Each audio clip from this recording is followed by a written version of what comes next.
Trip to Hartford, coming after the trip to Denver tomorrow.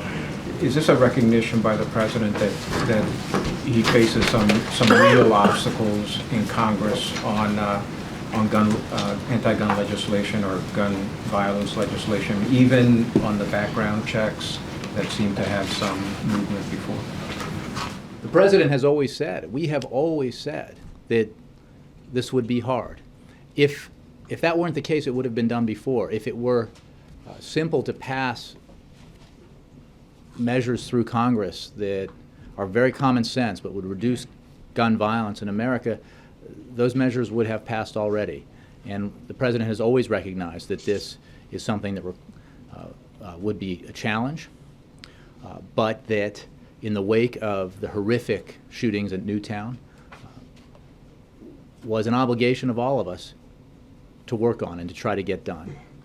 We remain engaged in conversations with the Senate and those senators who are interested in forging a bipartisan compromise on measures to reduce gun violence. I noted, and the president has noted, that when it comes to background checks, the measure you mentioned, this is something that's supported by over 90% of the American people. When you ask an average American whether or not it makes sense to require a background check if you're going to purchase a weapon, overwhelmingly, 90% plus, they say, of course it makes sense. And most of them say, or many of them say, they just assume that system already exists. And that's an important point to make, too, here, is that the system does exist.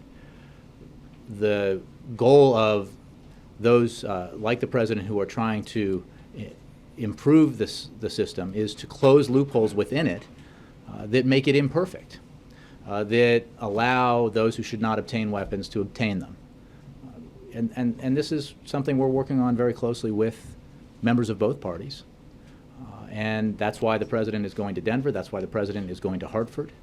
That's why the vice president has held so many events and meetings and conversations. And you can assume safely that lots of conversations take place between the administration and both staff and lawmakers on Capitol Hill on this issue, and we're going to continue to press forward. It's very important. It's essential that to the memory of the victims of Newtown, that all of these measures get a vote, that they are not filibustered, and it is essential that action be taken, as the president said so passionately last week.